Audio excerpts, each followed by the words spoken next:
ನಮಸ್ಕಾರ ವೀಕ್ಷಕರೇ, ಶ್ರೀಗರಿ ವಾರ್ತೆಗರಿಗೆ ಸ್ವಾಗತ.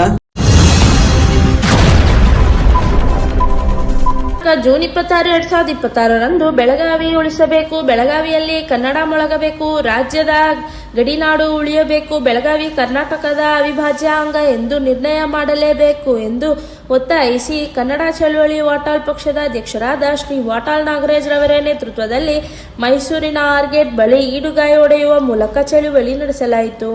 ಈ ಸಂದರ್ಭದಲ್ಲಿ ಪಾರ್ಥಸಾರಥಿ, ಮೂಗೂರು ನಂಜುಂಡಸ್ವಾಮಿ ಹಾಗೂ ಕನ್ನಡ ಹೋರಾಟಗಾರರು, ವಾಟಾಳ್ ನಾಗರಾಜ ಅಭಿಮಾನಿಗಳು ಚಳುವಳಿಯಲ್ಲಿ ಭಾಗಿಯಾಗಿದ್ದರು. ಬೆಳಗಾವಿ ನಗರಸಭೆ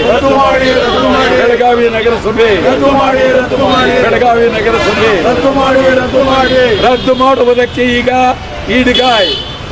ರಾಜ್ಯದ ರಾಜಕಾರಣಿಗಳಿಗೆ,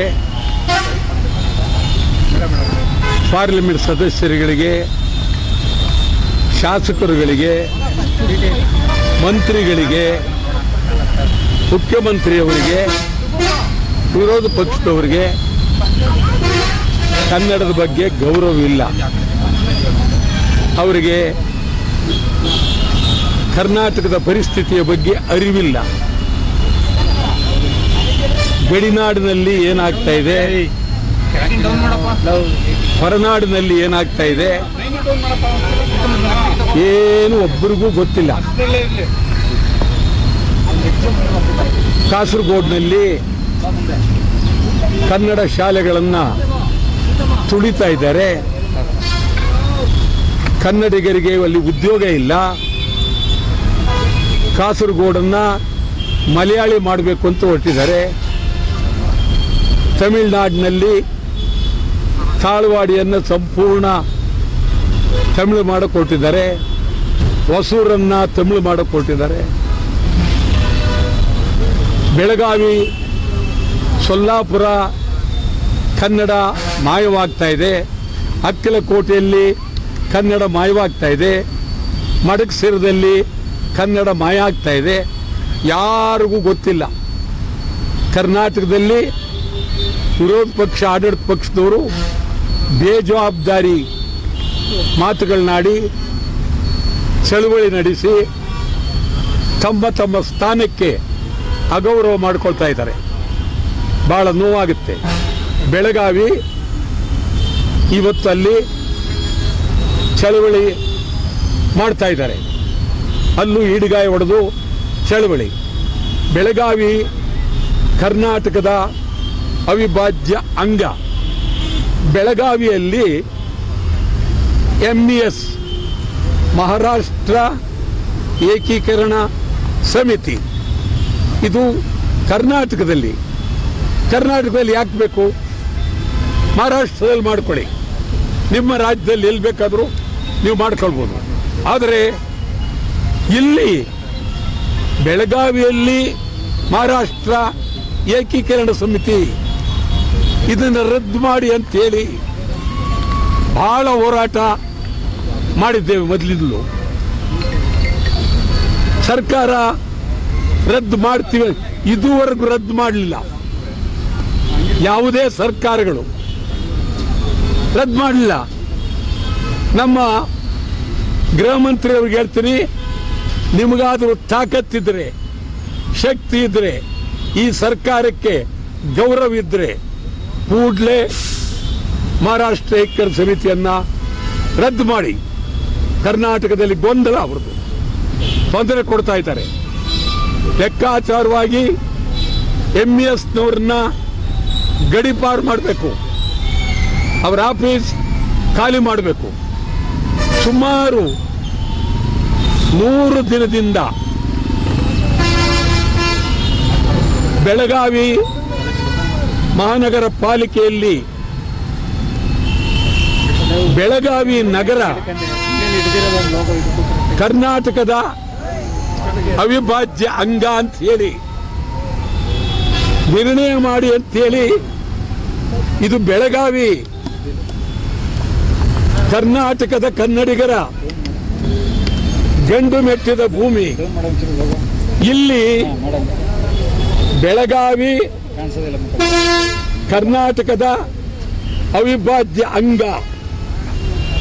ನಿರ್ಣಯ ಮಾಡಿ ಅಂತೇಳಿ ಮಹಾನಗರ ಪಾಲಿಕೆಗೆ ಇಡೀ ಬೆಳಗಾವಿ ಜಿಲ್ಲೆಯ ಕನ್ನಡ ಪರ ಸಂಘಟನೆಗಳು ಹೋರಾಟ ಆರಂಭ ಮಾಡಿ 100 ದಿನ ಇವತ್ತಿಗೆ.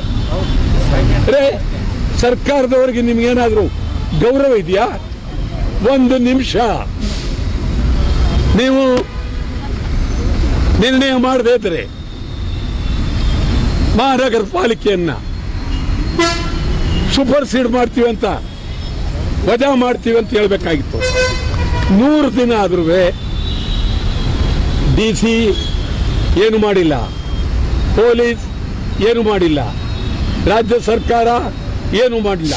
100 ದಿನ ಮಹಾರಾಷ್ಟ್ರದಲ್ಲೆಲ್ಲ, ಕರ್ನಾಟಕದಲ್ಲಿ, ಬೆಳಗಾವಿಯಲ್ಲಿ ಮಹಾನಗರ ಪಾಲಿಕೆ ನಿರ್ಣಯ ಮಾಡಿ ಅಂತೇಳಿ 100 ದಿನ. ಏನಿದು? ಇದಕ್ಕಿಂತ ನಾಚಿಕೆಗೇಡು ಎಲ್ಲಾರಿದೆಯೇ? ಎಲ್ಲಾರಿದೆಯಾ? DK ಶಿವಕುಮಾರ್ ನೀವು ಮಾಡ್ತೀವಿ ಅಂದ್ರೆ ಮಾಡಲ್ಲ, ನನಗೆ ಗೊತ್ತು. ಯಾಕೆಂದ್ರೆ ನಿಮ್ಮ ನೆಂಟು ಶಿವಸೇನೆಯವ್ರು ನೋಡಕ್ಕೆ ನೀವು ಮಹಾರಾಷ್ಟ್ರಕ್ಕೆ ಹೋಗಿದ್ರಿ, ಅವ್ರ ಮನೆಗೆ ಹೋಗಿದ್ರಿ, ಹಾರ ಹಾಕ್ಸ್ಕೊಂಡ್ರಿ, ನಿಮಗೂ ಅವ್ರಿಗೂ ನಂಟನ್ನ ಬೆಳೆಸ್ಕೊತಾ ಇದ್ದೀರಿ. ಇದು ಕನ್ನಡ ಚಳುವಳಿಯ ಇಡೀ ರಾಜ್ಯದ ಕನ್ನಡ ಪರ ಸಂಘಟನೆಗಳು ತೀವ್ರವಾಗಿ ಹೋರಾಟಕ್ಕೆ ಇಳಿತಾ ಇದ್ದೀವಿ. ಮುಂದಿನ ತಿಂಗಳು 15ನೇ ತಾರೀಕು ಒಳಗಾಗಿ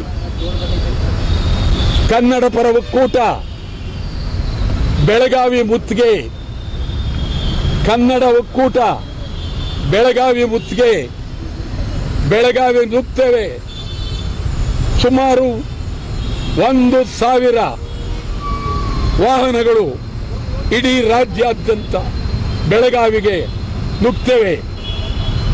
MES ಹೋಗಲೇಬೇಕು, ನಿರ್ಣಯ ಮಾಡಲೇಬೇಕು. ಅದಕ್ಕಾಗಿ ಇವತ್ತು ನಾವು ಈ ಮೈಸೂರು ಬೆಳಗಾವಿಗೂ 700 ಕಿಲೋಮೀಟರ್, ಇದು ಈ ಕಡೆ ಗಡಿ, ಅದು ಆ ಕಡೆ ಗಡಿ. ಆದ್ದರಿಂದ ಮೈಸೂರಿನಿಂದಲೂ ನಿಮಗೆ ಇಡೀ ರಾಜ್ಯದ ಬೆಂಬಲ ನೀಡೋದಕ್ಕೆ ಇಲ್ಲಿ ಈಡ್ಗಾಯ್ ಹೊಡೆಯುವ ಮೂಲಕ ಬೆಳಗಾವಿ ಮಹಾನಗರ ಪಾಲಿಕೆಯ ದುರಂತವನ್ನ, ದುರಹಂಕಾರವನ್ನ ಖಂಡಿಸೋದಕ್ಕೆ ನಾವು ಕನ್ನಡ ಚಳವಳಿ ಪಕ್ಷ ಈಗ ತೀರ್ಮಾನವನ್ನ ಮಾಡಿದ್ದೇವೆ. ಬಿಡದಿ ಅದು ಈಗ ರಣರಂಗ ಆಗಿದೆ. ಅಲ್ಲಿ ಟೌನ್ಶಿಪ್ ಮಾಡಬೇಕು ಅನ್ನೋದು ಹಿಂದೆ ಇದ್ದಂತ ಮುಖ್ಯಮಂತ್ರಿ ಕುಮಾರಸ್ವಾಮಿ ಅವರು ಒಂದು ನಿರ್ಧಾರ. ಆಮೇಲೆ ನಾನಾ ಕಾರಣದಿಂದ ಅದು ಕೈ ಬಿಡ್ತು. ಅದಾದ್ಮೇಲೆ ಸಿದ್ದರಾಮಯ್ಯ ಅದಕ್ಕೇನು ತಲೆ ಕೆಡಿಸ್ಕೊಂಡಿರಲಿಲ್ಲ. ಈಗ DK ಶಿವಕುಮಾರ್ ಅವರು ಮಾಡಲೇಬೇಕು ಅನ್ನೋದು ಆಟಕ್ಕೆ ಬಿದ್ದಿದ್ದಾರೆ. ಮೊದಲನೇದಾಗಿ ಉಪನಗರ ಬೇಡ. ಉಪನಗರ ಮಾಡೋದ್ರಿಂದ ತಮಿಳರು, ತೆಲುಗರು, ಮಲಯಾಳಿಗಳು, ಗುಜರಾತಿಗಳು, ಶ್ರೀಮಂತರು, ರಿಯಲ್ ಎಸ್ಟೇಟ್ ನಗರ ಆಗುತ್ತೆ. ಅದು ಉಪನಗರ ಆಗಲ್ಲ, ರಿಯಲ್ ಎಸ್ಟೇಟ್ ನಗರ. ಈ ರಿಯಲ್ ಎಸ್ಟೇಟ್ ನಗರಕ್ಕೆ ಇವರೆಲ್ಲ ಅಧಿಪತಿ ಆಗೋದಕ್ಕೆ ಪ್ರಯತ್ನ ಮಾಡ್ತಾ ಇದ್ದಾರೆ. ಇದು ಒಳ್ಳೇದಲ್ಲ. ಆಮೇಲೆ ರೈತರು ಕಣ್ಣೀರಿಡ್ತಾ ಇದ್ದಾರೆ. ಸುಮಾರು ದಿನದಿಂದ ನಾವು ಬೆಂಬಲ ಕೊಟ್ಟಿದ್ದೀವಿ. ಆದರೆ ಈಗ ರೈತರನ್ನ ಇಬ್ಬಾಗ ಮಾಡುವ ಚಿಂತನೆ DK ಶಿವಕುಮಾರ್ ಅವರು ಮಾಡ್ತಾ ಇದ್ದಾರೆ. ಈಗಾಗಲೇ ಅಲ್ಲಿ ಕೆಲವೊಂದು ಕರೆದು ಎಕರೆಗೆ 2 ಕೋಟಿ 3 ಕೋಟಿ ಕೊಡ್ತೀವಿ ಅಂತೇಳಿ ಆಸೆ ಹುಟ್ಟಿಸಿ ಸುಮಾರು ಒಂದು 20-30 ಕೋಟಿವರೆಗೆ ಈಗಾಗಲೇ ಕೊಟ್ಟಿದ್ದಾರೆ. ಜನ ದುಡ್ಡಿನ ಆಸೆಗೆ ಬಿಡ್ತಾ ಇದ್ದಾರೆ. ಇದು ಒಂದು. ಮತ್ತು ಮುಖ್ಯಮಂತ್ರಿ ಆದವರು ವಿಧಾನಸೌಧಕ್ಕೆ ನಿಮ್ಮ ಸವಾಲನ್ನು ಒಪ್ಪಿದ್ದೇನೆ ಅಂತೇಳಿ ಸವಾಲಿಗೆ ನಿಲ್ಲಬಾರದು. ಮುಖ್ಯಮಂತ್ರಿ ಆದವರು ಅವರಿಗೆ ಸಂವಿಧಾನಬದ್ಧವಾಗಿ ಅಗಾಧವಾದಂಥ ಶಕ್ತಿ ಇದೆ, ಕಾರ್ಯಾಲಯ ಇದೆ, ವಿಧಾನಸೌಧದಲ್ಲಿದೆ, ಬೇರೆ ಬೇರೆ ಕಡೆ ಸರ್ಕಾರಿ ಕಾರ್ಯಾಲಯಗಳಲ್ಲಿ ಅವರಿಗೆ ಅವಕಾಶ ಇದೆ. ಗಂಭೀರವಾಗಿ ಅವರು ಕುಮಾರಸ್ವಾಮಿ ಅವರೇ ಬೀದಿಗೆ ನಿಂತು ಮಾತನಾಡೋ ಬದಲು ನೀವು ಬನ್ನಿ, ಏನಿದೆ ನಿಮ್ಮದು ಮಾತನಾಡೋಣ ಅಂತ ಹೇಳ್ಬೋದಾಗಿತ್ತು. ಕುಮಾರಸ್ವಾಮಿ ಅವರೂ ನಾನು ವಿಧಾನಸೌಧಕ್ಕೆ ಬರೋದಿಲ್ಲ, ಬಿಡದಿ ಹತ್ರ ಸತ್ಯಾಗ್ರಹ ಹತ್ರ ಬನ್ನಿ ಅಂತ. ಇದೆರಡು ಇಬ್ಬರು ವೈಯಕ್ತಿಕವಾದಂಥ ಪ್ರತಿಷ್ಠೆಗೆ ಇಡೀ ರಾಜ್ಯದ ಗಮನ ಸೆಳೀತಾ ಇದ್ದಾರೆ. ನನಗನ್ನಿಸ್ತದೆ ಕುಮಾರಸ್ವಾಮಿಯವರು ಪಾಳ್ಯಗಾರಿಕೆ, ಶಿವಕುಮಾರ್ ಅವರು ಪಾಳ್ಯಗಾರಿಕೆ. ಹಿಂದೆ ಪಾಳ್ಯಗಾರರಿದ್ದರು, ಸ್ವಾತಂತ್ರ್ಯ ಮುಂದೆ ಪಾಳ್ಯಗಾರರದೇ ಈ ದೇಶದಲ್ಲಿ ದೊಡ್ಡ ನಡೀತಾ ಇತ್ತು. ಆದರೆ ಅವರನ್ನು ಮೀರಿಸ್ತಕ್ಕಂಥ ಪಾಳ್ಯಗಾರರು ತೊಡೆ ತಟ್ಟಿ ನಿಂತಿದ್ದಾರೆ ಕುಸ್ತಿಗೆ. D K Shivakumar, Kumaraswamy. ನಾನು ಇವತ್ತು ಹೇಳ್ತೇನೆ ನಿಮ್ಮಿಬ್ಬರಿಗೂ, ನಾನು 67ರಿಂದ ಶಾಸಕನಾಗಿ ಇದ್ದವನು. ನಿಮ್ಗೆ ಹೇಳ್ತೀನಿ, ಗಂಭೀರವಾಗಿ ನೀವು ಒಂದು ಕಡೆ ವಿಧಾನಸೌಧ, ಕಾವೇರಿ ಭವನ ಎಲ್ಲಾದರೂ ಕೂತು ಮಾತನಾಡಿ. ನಿಮ್ಮ ಮಾತಿನಲ್ಲಿ ಪ್ರಾಮುಖ್ಯತೆ ಸಿಕ್ಕಿದ್ರೆ ಸಂತೋಷ. ಇದು ವೈಯಕ್ತಿಕವಾದಂಥ ದೇಶಕ್ಕೆ ನೀವು ಹೊರಟು ಇಡೀ ರಾಜ್ಯಕ್ಕೆ ಅಪಮಾನ, ಸಂವಿಧಾನಕ್ಕೆ ಅಪಮಾನ. ಏನಮ್ಮ?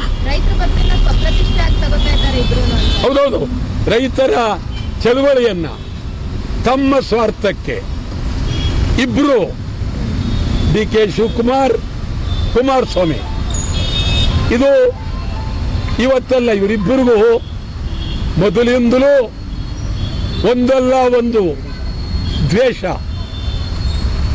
ಒಂದು ರೀತಿ ದಾಯಾದಿಗಳ ಹೋರಾಟ ದೇವೇಗೌಡರ ಕಾಲದಿಂದಲೂ ಇದೆ. ಡಿ ಕೆ ಶಿವಕುಮಾರ್ ಮೇಲೆ ಕೇಸ್ಗಳು ಹಾಕಿದ್ರು, ಅವರು ಇವ್ರ ಮೇಲೆ. ಒಟ್ಟಾರೆ ಇಬ್ಬರು ಒಟ್ಟಿಗೆ ತೀವ್ರವಾಗಿ ಗಲಾಟೆ ಮಾಡ್ತಾ ಇದ್ದಾರೆ. ಇದು ಪಾಳ್ಯಗಾರಿಕೆಯನ್ನ ನೆನಪಿಸ್ತದೆ. ಹುಷಾರ್, ಪ್ರಜಾಪ್ರಭುತ್ವದ ಹೆಸರಿನಲ್ಲಿ ತಾವು ಮುಖ್ಯಮಂತ್ರಿ ಆಗಿದ್ದೀರಿ, ನೀವು ಕೇಂದ್ರದ ಮಂತ್ರಿ ಆಗಿದ್ದೀರಿ. ನಿಮ್ಗೆ ಹೇಳ್ತಾ ಇದ್ದೀರಿ, ಗಂಭೀರವಾಗಿ ನೀವು ಇದನ್ನ ತೀರ್ಮಾನ ಮಾಡಿ. ಮುಖ್ಯಮಂತ್ರಿಯವರಿಗೆ ಹೇಳ್ತೀನಿ, ಕನಿಷ್ಠ ವಿಧಾನಸಭೆಯನ್ನ ಒಂದು ದಿನಕ್ಕಾದರೂ 2 ದಿನಕ್ಕಾದರೂ ತುರ್ತಾಗಿ ಕರೆದು ಸಮಗ್ರವಾಗಿ ಚರ್ಚೆ ಮಾಡಿ ನಿರ್ಣಯ ಮಾಡಿ.